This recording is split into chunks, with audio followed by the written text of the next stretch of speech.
বাংলাদেশের উত্তর পূর্বের কোলে পাহাড় আর সবুজের বুকে লুকিয়ে আছে এক শান্ত শহর শ্রীমঙ্গল, যাকে ভালোবেসে বলা হয় চায়ের রাজধানী।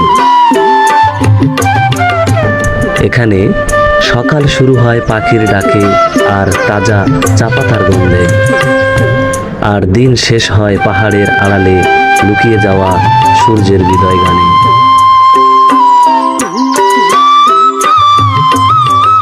ভোরের আলো ফুটতেই আমরা শহরের কোলাহল ছেড়ে বেরিয়ে পড়লাম। রাস্তার দুই পাশে শুরু হলো সবুজের মিছিল, চা বাগানের ক্ষেত, গাছের সারি আর মাঝে মাঝে কাকের ডাক। এ যাত্রা যেন এক ধীরে ধীরে উন্মোচিত হওয়া চিত্রকর্ম, যার প্রতিটি রঙেই প্রকৃতির উপহার।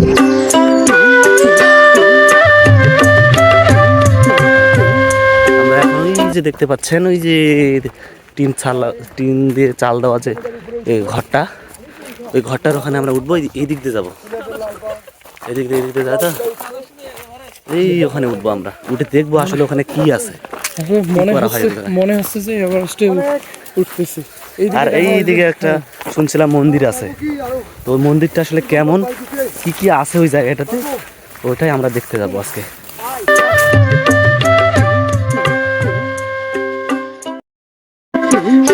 শ্রীমঙ্গলের চা বাগান যেন এক স্বপ্নের জায়গা। যত দূর চোখ যায় কেবল সবুজের সমুদ্র, শ্রমিকের হাসি, হাতে তোলা তাজা চা পাতা আর বাতাসে মিশে থাকা চায়ের গন্ধ। আহ, সব মিলিয়ে এখানে সময় যেন থমকে যায়। প্রতিটি পাতার ভিতরে লুকিয়ে আছে অনেক গল্প, আর প্রতিটি পথের বাঁকে আছে নতুন এক দৃশ্য। দর্শক, সত্যি এই সব দৃশ্য দেখলেই আপনার চোখ জুড়িয়ে যাবে।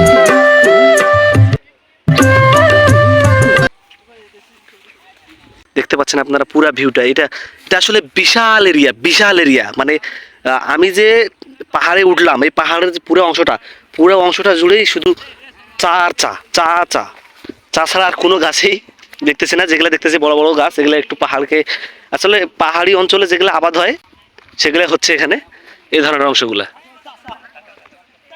এখানে অনেক ব্লগাররা আসে, ব্লগ ভিডিও করে, আমরা দেখতে পাচ্ছি।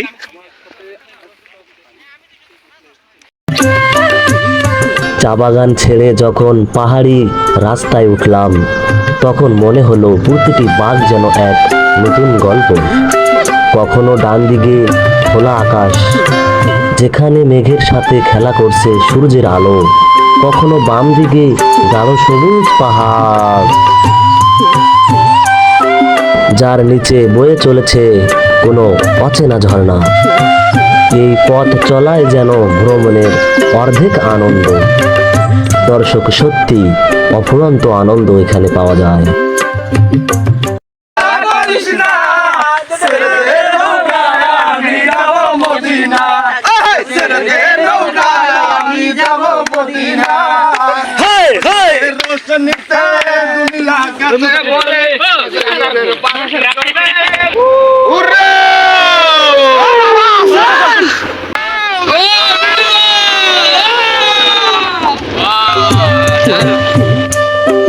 দর্শক, দেখতে দেখতে চলে এলাম লাউয়াছড়া জাতীয় উদ্যান।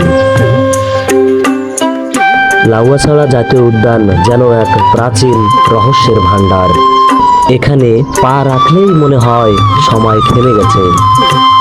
চারপাশে শুধু উঁচু উঁচু গাছ, পাতার ফাঁক দিয়ে আসা রোদের আলো আর অজানা পাখির ডাক। মাঝে মাঝে দূরে শোনা যায় বনের ভেতরের স্রোতের শব্দ, যা এই নীরবতাকে আরো জাদুকরী করে তোলে।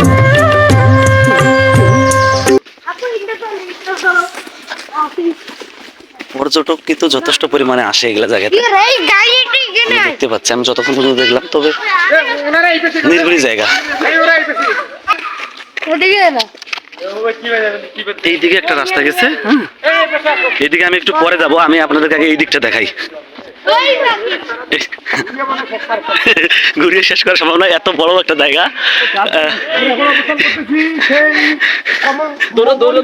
মৌলভীবাজার জেলার কমলগঞ্জ উপজেলায় অবস্থিত আমাদের সেই বিখ্যাত জাতীয় উদ্যান ডাউয়াছড়িয়া জাতীয় উদ্যানে হ্যাঁ। দেখতে পাচ্ছেন আমরা তার বনের একদম গভীরে প্রবেশ করেছি। এখন এই জায়গায় এই জায়গাগুলোতে অনেক রিস্ক আছে। হ্যাঁ, পশু পাখি বসবাস করে, হরিণ, বানর। এখানে কিছু নির্দেশনা দেওয়া আছে। লাউছড়া জাতীয় উদ্যান বনের ভেতরে নীরবে ভ্রমণ করুন, প্রকৃতিকে উপলব্ধি করুন, তো অন্যকেও উপলব্ধি করার সুযোগ দিন, এই বিষয়টি বলছে। আর এখানে এসে আরেকটা নির্দেশনা আমি দেখতে পাচ্ছি যে অনেক টুরিস্ট এখানে আসছে ভ্রমণ করতে। এই যে এরকম জিপ গাড়ি হলে ভিতরে প্রবেশ করতে দিচ্ছে। আমাদেরগুলো তো হচ্ছে এটাকে বলতেছে এরা চাঁদের গাড়ি, আপনারা তো জানেনই। যেখানে দেখেন একটি নির্দেশনা দিয়েছে যে আসুন সংকটাপন্ন ও বিলুপ্ত প্রায় প্রজাতির বন্যপ্রাণী সংরক্ষণ করি। এখানে এই ধরনের প্রাণীগুলো এখানে সংরক্ষিত আছে, আমরা যদি ঘুরতে ঘুরতে দেখতে পাবো। তারপর আর একটু যাই, এখানে আছে, এটা হচ্ছে লাউছড়া জাতীয় উদ্যান, কমলগঞ্জ মৌলভীবাজার। আচ্ছা, এখানে যে এই ধরনের প্রাণীগুলো দেখেন, এখানে দেখতে পাচ্ছেন বাদর, হরিণ, সাপ, বিচ্ছু সাপ, ঘুঘু, কবুতর, শিয়াল, এই ধরনের জিনিসগুলো এখানে আছে। এই প্রাণীগুলো এখানে আমরা মানে এই বনে আছে, আমরা যদি ঘুরতে ঘুরতে দেখতে পাবো। এরপরে আমি আপনাদেরকে দেখাবো এখানে যে জাতীয় লাউছড়া বনে অস্কার বিজয়ী Hollywood movie around the world 18 days এর shooting spot rail line. Hollywood movie হয়েছিল এখানে, এখানে সেই শুটিং হয়েছিল। সেই শুটিং এর এই জায়গাটি এখানে আমরা আসছি এখন। এই যে এটা একটা স্মৃতি স্মরণ করে রাখার একটা জায়গা। হ্যাঁ, এখানে যে অস্কার জয়ী হলিউড মুভি এখানে হয়েছিল। আসলে বাংলাদেশের এই জায়গাটিতে একটা অস্কার বিজয়ী মুভি হলিউডের হওয়া মানে বিশাল ব্যাপার। জায়গাটা দেখেন কত একটা সুন্দর জায়গা। হ্যাঁ, খুব সুন্দর একটা জায়গা, দিক নির্দেশনা দেওয়া আছে ওখানে। এই মুভিটির পরিচালক ছিল মাইকেল টুট, তৎকালীন একটি বড় পরিচালক তিনি। ছবিটির শুটিং শুরু হয় 1955 সালে এবং মুক্তি পায় 1956 সালে।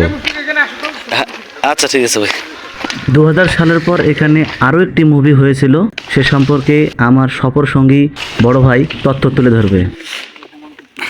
এই এই সেই জায়গা, যে জায়গা বা যে স্থানে বিখ্যাত চলচ্চিত্র নির্মাতা এবং বিশিষ্ট কথা সাহিত্যিক হুমায়ুন আহমেদ স্যারের আমার আছে জল উপন্যাস অবলম্বনে যে যে চলচ্চিত্রটি নির্মিত হয়েছিল, সেই চলচ্চিত্রে অভিনয় করেছিলেন বিখ্যাত চলচ্চিত্রের নায়ক জাহিদ হাসান এবং নায়িকা হিসেবে ছিলেন হচ্ছে বিদ্যা সিনহা ম্যাম। আচ্ছা, এবং এটা 2008 সালে এখানে শুটিং হয়েছিল, যা প্রতিষ্ঠান ছিল হচ্ছে ইমপ্রেস ফিলিপিন লিমিটেড। আচ্ছা। তো এই চলচ্চিত্রটা আমি বেশ কয়েকবার দেখেছি ব্যক্তিগতভাবে। আচ্ছা, আসলে আমার খুবই ভালো লেগেছে, আপনারা চাইলে দেখতে পারেন। শিক্ষণীয় মুভি না? এই চলচ্চিত্রে একটি বিখ্যাত একটি গান রয়েছে, আমার আছে জল, আমার আছে জল, রয়েছে, আপনারা চাইলে দেখতে পারেন। ভাই, তাহলে আপনি মুভিটা দেখছেন, হলে গিয়ে দেখছেন? না, হলে না, আমি বেশ কয়েকবার আমার মোবাইল ফোনে দেখেছি। হ্যাঁ, আমার অনেক ভালো লেগেছে এবং আমি মাঝে মাঝে এই গানটা শুনি, আমার আছে জল গানটি। সেই সময় 2008 সালের মুভি। হ্যাঁ, 2008 সালের মুভি। আমি হুমায়ুন আহমেদ স্যারকে ব্যক্তিগতভাবে অনেক পছন্দ করি, আমার খুব ভালো লাগে এবং তার নির্মিত যে সিনেমাগুলো রয়েছে, তার যার উপন্যাস রয়েছে, আমি বেশ অনেকগুলো। হুমায়ুন আহমেদ স্যার কিন্তু অনেকগুলো চলচ্চিত্রই করছেন উনি। হ্যাঁ, অবশ্যই চলচ্চিত্র তার যে নাটক এবং চলচ্চিত্রগুলো আসলে দেখলে বারবার দেখার ইচ্ছা করে। তো ঠিক আছে ভাই, ধন্যবাদ। ধন্যবাদ আমার বড় ভাই, খুব সুন্দর বর্ণনা দিলেন এই সম্পর্কে। আসলে আমিও এত কিছু জানতাম না। এই জায়গাটাতে যে হুমায়ুন আহমেদ স্যার এত সুন্দর একটা মুভি করেছেন, আমি এসে জানতে পারলাম। সেজন্য বড় ভাইয়ের কাছ থেকে আমি জানলাম এই বিষয়গুলো। ধন্যবাদ বড় ভাই আপনাদেরকে। এই সেই জায়গাটি। হ্যাঁ, আলহামদুলিল্লাহ, আমি অতি মানে আমি খুবই প্রাউড ফিল করতেছি এরকম একটা জায়গায় আসতে পারে। এখানে যে আমরা অস্কার বিজয়ী যে মুভিটা এখানে আমরা হয়েছিল সেই মুভিটার এই জায়গাটাতে আমরা এখন অবস্থান করতেছি। এই জায়গাটাতে শুধু বাংলাদেশি না, বিদেশি যারা টুরিস্ট, যারা পর্যটক, তারা এখানে আসেন, তারা ভ্রমণ করেন, তারা দেখেন। এটা সবচেয়ে বড় একটা পাওয়া হচ্ছে যে বিদেশিরা আমাদের দেশের একটা জায়গায়, শ্রীমঙ্গলের এই মৌলভীবাজারের একটা জায়গাতে এসে তারা করতেছে, তারা দেখতেছে, তারা ঘুরতেছে। তাতে আমরা বুঝতে পারতেছি যে অবশ্যই এটা একটা ঐতিহ্যবাহী জায়গা। তৃতীয় দিনে এসে আমাকে মনে হচ্ছে যে আমি মনে হয় আমি যে টাকা পয়সা বা যে কিছু খরচ করলাম, এই খরচ করাটা আমার আসলে বৃথা যায়নি। আসলে এখান থেকে আমি কিছু শিক্ষা নিয়ে যাচ্ছি। তাই এটা আমার মনে হচ্ছে, শিক্ষণীয় বিষয়গুলো আমি দেখছি। গত 2 দিনের চেয়ে আজকের ট্যুরটা কি রকম লাগতেছে? গত 2 দিনের থেকে আজকে ট্যুরটা হচ্ছে, ওগুলো তো বেস্ট ছিল, তো এটা হচ্ছে আমি বলবো যে বেটার, মানে ভালো থেকে আরো একটু বেশি ভালো। মানে ওগুলা খারাপ ছিল মনে বলতে পারবো না, ওগুলো ছিল ভালো। এখানে ও বানর monkey।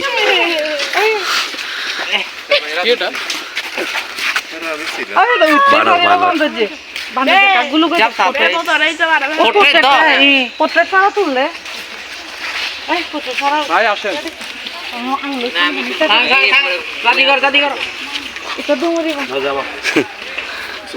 monkey।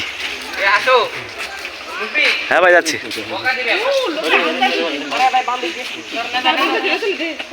প্রথমে ঢুকতে আজকে বানর।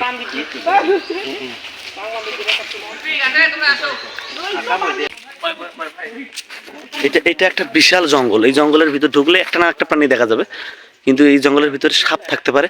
সেজন্য আমরা এখানে প্রবেশ করবো না, কারণ হচ্ছে যে সাপ অথবা কোনো কিছুর আক্রমণ হতে পারে। আর সবাই সেজন্য আমরা ওই দিকে যাচ্ছি।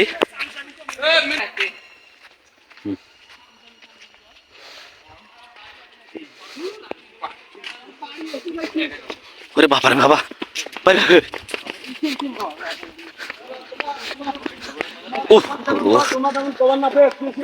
জাতীয় উদ্যানে অবস্থান করতেছি।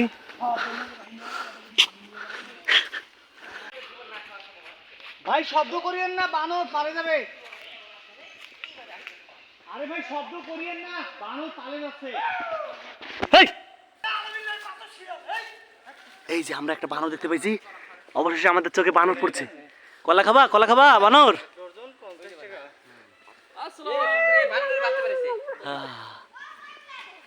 এই যে আমরা বানর দেখতে পেয়েছি, দেখেন। তার মানে বোঝা গেছে যে এখানে অনেক প্রাণী বসবাস করেন, যে প্রাণীগুলো হয়তো আমাদের চোখে পড়তেছে না। এই পালাস না, পালাস না।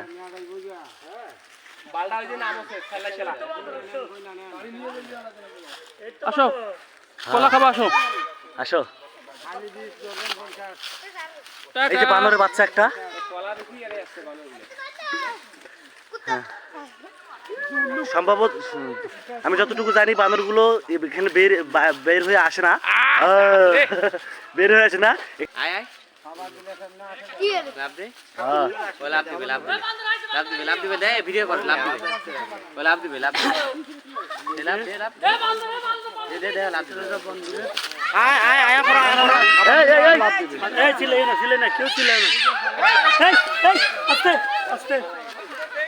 সুন্দর বান্দর, ওই যে বান্দরের বাচ্চা, এই যে বান্দরের একটা বাচ্চা আছে ওখানে। এই যে বান্দরের বাচ্চা,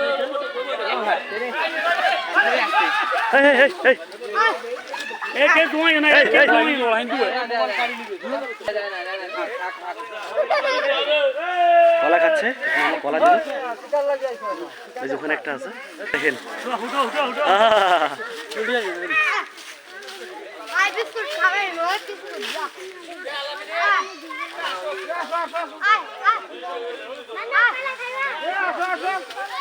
শ্রীমঙ্গলে কিছু পাহাড়িরা বসবাস করেন, যারা হচ্ছে আদিবাসী সম্প্রদায়ের। তাদের এই আমরা বসবাসরত স্থানে আমরা এখন অবস্থান করতেছি।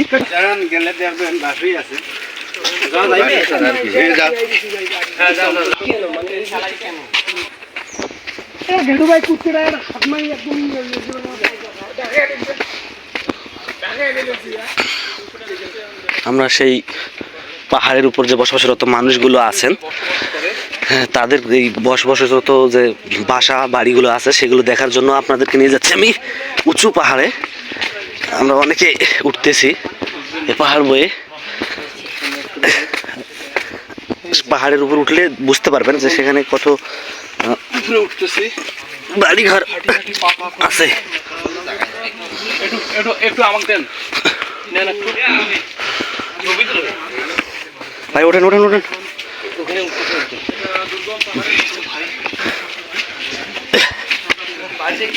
বাড়িগুলোতে এই আমাদের এই আমরা উঠে গেছি, হ্যাঁ বাড়িগুলোতে আসছি। এই যে সেই বাড়িগুলো, যে বাড়িগুলো এখানে পাহাড়ের উপর।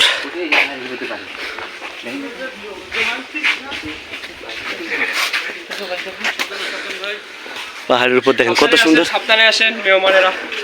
পাহাড়ের উপর কত সুন্দর ইটের বাড়ি করছে দেখেন। এই যে তার উপর আরো বাড়ি, উপরে আরো বাড়ি আছে। হ্যাঁ দেখি ভাই, দেখি দেখি দেখেন আমাদের ভাই এগুলো ইটের তৈরি না? ইটের তৈরি। এগুলো দেখতে আমাদের মনে, আমরা যেমন ইটের বাড়ি করি তেমনই, কিন্তু পাহাড়ের উপর করছে। আহা বাড়ি যে এইদিকে দেখেন, পাহাড়ের উপর যে বাড়িটা আমি আপনাদেরকে দেখাই, দেখেন ভিউটা দেখাই। এই যে এই যে কত নিচে ঢাল হয়ে গেছে দেখেন, এই যে দেখেন, এই যে কাজ করতেছে পাহাড়ের উপরে, এখানে মানুষ আছে। আপনাদের বাসা দেখতে আসছি, দেখতে পারবো তো না? হ্যাঁ আপনারা আদিবাসী তো নাকি?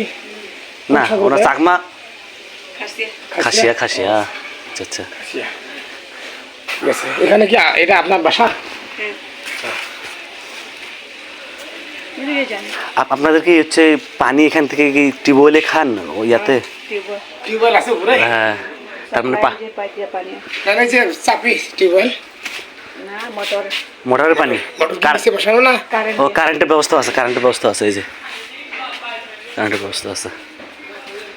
পাহাড়ের উপর আরও একটু পাহাড়, তার উপর আবার বাড়ি। কত সুন্দর মনোরম পরিবেশে এরা থাকে। সে যে তাদের জীবনযাপন অসাধারণ একটা জীবনযাপন, সেটা এখানে এসে উপলব্ধি করা যাবে। এখানে না এসে কেউ উপলব্ধি করতেও পারবে না।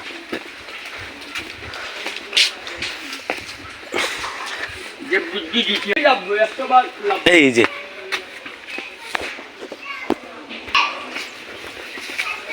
এদিকে গেছে, এই তো ওরা দুজন আছে ওখানে, এখানে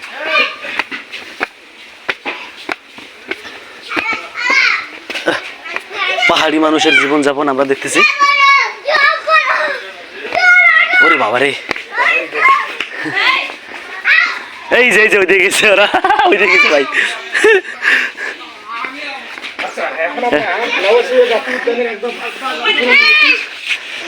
এরা হচ্ছে সাধারণত খাসিয়া ধর্ম সম্প্রদায়ের মানুষ।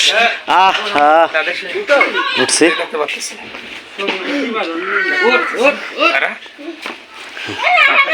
তাদের যে বসবাস পাহাড়ের উপর, এত সুন্দর পরিবেশ, তারা মানুষগুলো অনেক ভালো, কথা বলে দেখতে পাচ্ছি আমি, খুবই ভালো। বিভিন্ন টুরিস্ট এখানে আসেন। এই যে বাড়িটা দেখেন,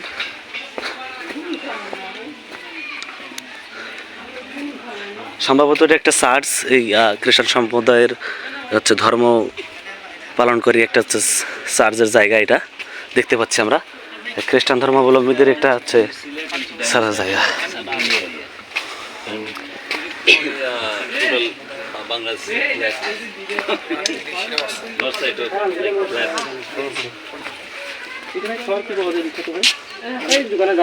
বিদেশি পর্যটকেরাও আসছে এখানে।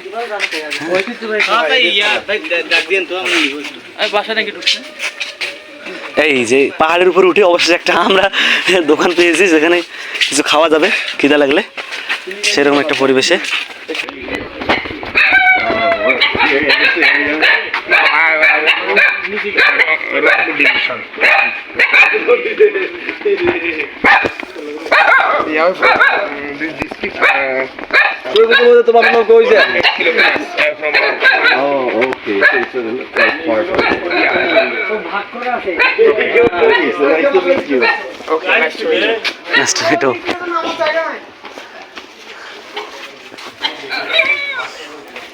ওটা কি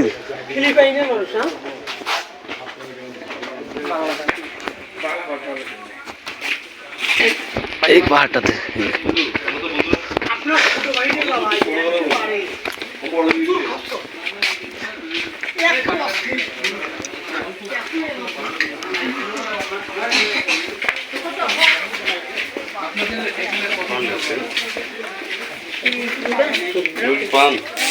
কেমন আছেন? হ্যাঁ, আপনাদের কি আবাদি পান না এগুলা? আচ্ছা আচ্ছা।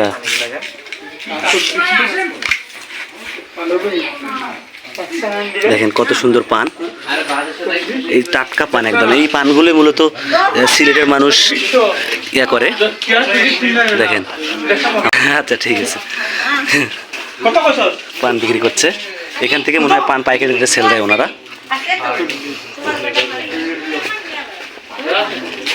এগুলো কি ব্যাট?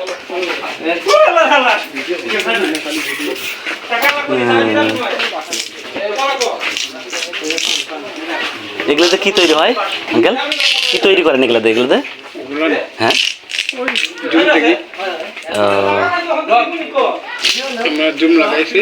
জুমে। আচ্ছা আচ্ছা, এগুলো কলা গাছের? কি কি কিসের এগুলা? ব্যাট না? আচ্ছা, আমি শুনছি যে এগুলাতে আপনার হচ্ছে ডালা, বিভিন্ন ডালা তারপরে তৈরি করেন, এটা এগুলা দিয়ে না? এগুলা দিয়ে। আচ্ছা আচ্ছা, ওই যে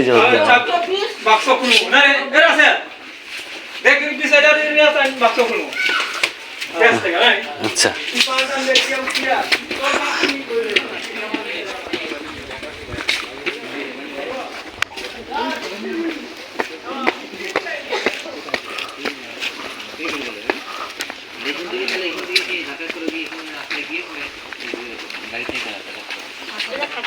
হোস্টেলে থাকো 6 থেকে, আর বাকিরা যারা এই আশেপাশে যারা থাকে তারা এখানে পড়াশোনা করতে পারে না? সেটা কোথায়? বিদ্যালয়টা বা প্রাইমারি যাচ্ছে না? আর তোমাদের এই যে এইসব যে বাড়ি, এখানে কতগুলো বাড়ি হবে? কতগুলো বাড়ি আছে? 32টা। 32টা। মানুষ কতগুলো হবে? মানুষ ও আচ্ছা, আর তোমাদের এই যে এইসব যে এই যে বাজার সদায় অথবা এই যে ইট তুলে নিয়ে আসে, এগুলো কষ্ট হয় না? হ্যাঁ, কষ্ট হয়। এই যে কিভাবে নিয়ে আসে? এদিকে আপনার এদিকে আসছে না, দিয়ে মাথা করে নিয়ে আসে? না, গাড়ি দিয়ে। না না, এই যে নিচ থেকে যে উপরে উঠে, হ্যাঁ। এটা কিভাবে উঠে? কিটা কই মানুষ রে কই কোথায়? এদিক দিয়ে আমরা যাবো কোথায়? মানে তাড়াতাড়ি যদি আসছেন দিয়ে যাবেন। যেদিকে আসছে সেদিকে যাবো, এদিক দিয়ে কোনো রাস্তা নাই? না, হ্যাঁ, ঠিক আছে, বুঝতে পেরেছি, ওদিকে যেতে হবে। মানে রেল লাইনটা এদিক দিয়ে উঠে যাবে না? রেল লাইনে? ঠিক আছে, ধন্যবাদ, তোমাকে অনেক ইনফরমেশন দিলাম। ঠিক আছে। দর্শক, শ্রীমঙ্গলে এলে বিখ্যাত 7 স্তরের চা না চেখে দেখা মানে অনেক বড় ভুল। প্রতিটি স্তরের স্বাদ যেন আলাদা আলাদা, মিষ্টি, পিঠা, ঝাঁঝালো সবই এক কাপের ভেতরে, আর দেখতে একেবারে শিল্পকর্ম। শুধু চা নয়, এখানকার দেশি খাবারের স্বাদও অনন্য। মানুষজন অতিথিপরায়ণ, হাসি মুখে কথা বলে যেন আপনি অনেক দিনের পুরনো বন্ধু। মোটামুটি ভালো লাগতেছে টেস্ট, তবে চিনি দেয়নি তো, চিনি ছাড়া যেমন চা লাগে তেমন মজাই লাগতেছে, খারাপ লাগতেছে না, অনেক ভালো। তবে সবচেয়ে বড় কথা হচ্ছে টাটকা একটা চা। এই যে ভাই যে আরেকটা চা দেখে দিন, ওইগুলো কাঁচা পাতা বলে কাঁচা চিনি ভাই। এটা এই মামা একটা চা তৈরি করে আমাকে দিচ্ছে খাওয়ার জন্য। আমি কেন জানি দেখতেছি এটাতে কালার একটু ভিন্ন, এটা দেখতেছি কালারটা কালারটা কেমন, টেস্টটা কেমন লাগতেছে চাটা? এটা অনেক সুন্দর লাগতেছে দেখতেছি, মানে চিনি এবং চা পাতা দিছে, ভালো লাগলো আমার কাছে। আচ্ছা আচ্ছা, এই যে আপনারা শুনতে পারলেন যে চাটা কথা হচ্ছে একটা এখানকার তৈরি করা চা, এই যে এখানে তৈরি করছে করে এখানে আমাদের চা দিচ্ছে, কত সুন্দর একটা টেস্ট, টাটকা খাবার যাকে বলে। ভালো লাগলো।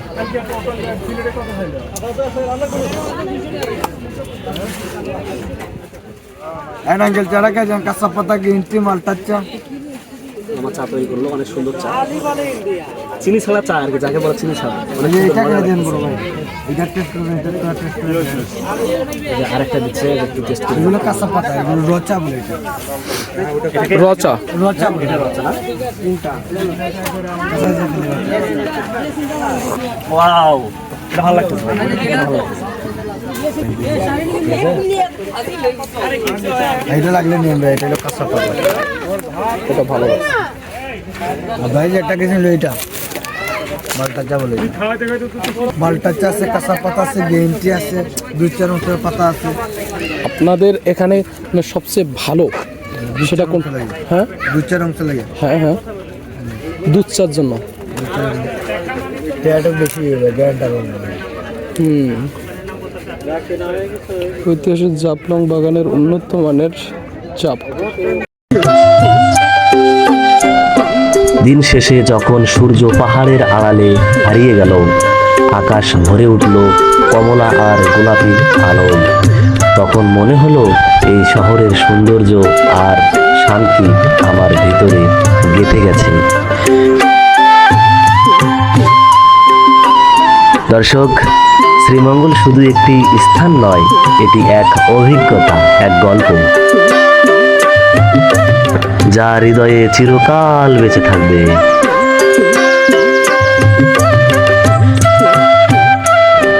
দর্শক, প্রিয় শ্রীমঙ্গল দেখতে দেখতে চলে এসেছি শেষের পর্যায়ে। সবাইকে অসংখ্য ধন্যবাদ জানিয়ে আজকের এই ভিডিও এই পর্যন্তই রেখে বিদায় নিচ্ছি। দেখা হবে অন্য কোনো প্রকৃতির ভিডিওতে। ততক্ষণ সুস্থ থাকবেন, ভালো থাকবেন। খোদা হাফেজ।